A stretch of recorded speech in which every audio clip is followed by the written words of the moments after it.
শেখ সাদি রহমতুল্লাহ আলাইহি তিনি বলেন একটি লোক পাহাড়ি এলাকায় ঘুরতে গেছে, পাহাড়ি এলাকায় ঘুরতে ঘুরতে দেখতে পাচ্ছে যে একটি কাক, দুইটি ডানা তার নেই, কাকের দুইটি ডানা নেই।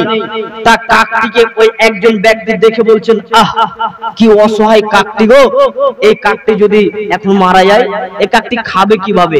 আরে কাকের তো মেন ডানা, এই ডানা দিয়েই তো উড়ে উড়ে সে রুজি তল্লাশ করবে, মেন ডানাই তো নেই, কিভাবে খাবে?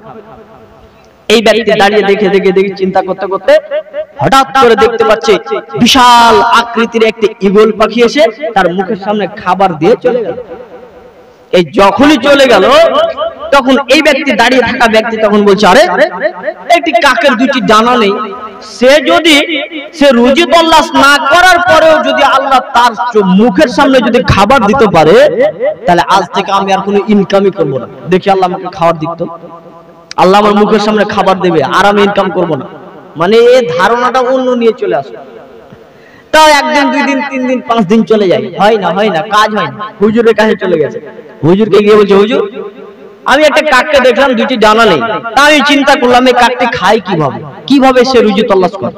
দেখতে পাচ্ছি হঠাৎ করে একটি ঈগল পাখি ওই কাকের সামনে কিছু খাবার দিয়ে চলে গেল। তা আমি মনে মনে ভাবলাম একটি কাকের কাছে যদি আল্লাহ খাবার এইভাবে পৌঁছে দিতে পারে, তাহলে আমার কাছে কেন খাবার পৌঁছে দেবে না? তাই বলে আমি বাড়িতে চুপ করে বসে থাকলাম। আজকে 5 দিন হয়ে গেছে, কিন্তু আজকে খাবার আমার কাছে আসলো না কেন? তখন হুজুর বলছে, কি করেছো তুমি?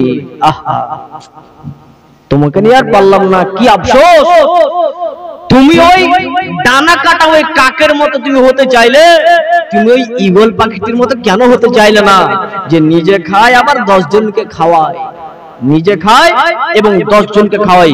এই যুবক শোনো, তোমাকে যে কোনো মূল্যে তোমাকে ইনকাম করতেই হবে, 10 টাকা হোক, 5 টাকা হোক, 1 টাকা হোক, তোমাকে ইনকাম করতে হবে। ডিগ্রি নিয়ে নাই,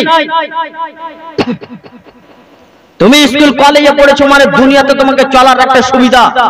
ব্যাংকে টাকা তুলতে গিয়ে একটা অ্যাকাউন্ট খুলতে গেলে তোমাকে ফর্ম ফিল আপ করতে হবে, পারবা না, কার কাছে যাবো তুমি? এর জন্য তোমাকে শিক্ষা অর্জন করতে হবে, শিক্ষা অর্জন করো, নিঃশর্ত নয়, তোমাকে শিক্ষা অর্জন করতে হবে, জরুরি। তাই বলে এই নয় যে আমি চাকরির উদ্দেশ্য করে আমি শিক্ষা অর্জন করে আমি চাকরিকে কেন্দ্র করে আমি বাড়িতে আমার বয়সটাকে পার করে দিলাম, বিয়ে করলাম না। না, তোমাকে অন্য একটি ব্যবসার দিকে ধ্যান রাখতে হবে এবং বিয়ে করতে হবে। রাসূল সাল্লাল্লাহু আলাইহি সাল্লাম বলেন, ইয়া মাশারাশ শাবাব মান ইসতাতা মিনকুমুল বাত ফালিয়াতাজাওয়াজ। এই যুবক দল, তোমাদের যাদের ক্ষমতা আছে তারা যেন বিবাহ করে, তোমাদের যাদের ক্ষমতা আছে তারা যেন বিবাহ করে। ক্ষমতা মানে হচ্ছে টাকা, ক্ষমতা মানে হচ্ছে স্ত্রীকে যেভাবে চোখ দিয়ে বলবে এইদিকে যাও, এইদিকে যাবে, স্ত্রীকে যেটা কথা বলবে সেই কথাই সে শুনবে, এটার নাম হচ্ছে ক্ষমতা। ক্ষমতা মানে স্ত্রীকে থাকার জন্য একটি ঘর দিতে হবে, ক্ষমতা মানে স্ত্রীর জন্য পায়খানা পেশাবের ব্যবস্থা করে দিতে হবে, ক্ষমতা মানে স্ত্রীকে রোগ হলে তাকে ডাক্তারের কাছে নিয়ে যেতে হবে, এর যাবতীয় কিছু বহন করতে হবে। তারপরে তুমি এই ক্ষমতা রাখলে তারপরে তুমি বিবাহ করো।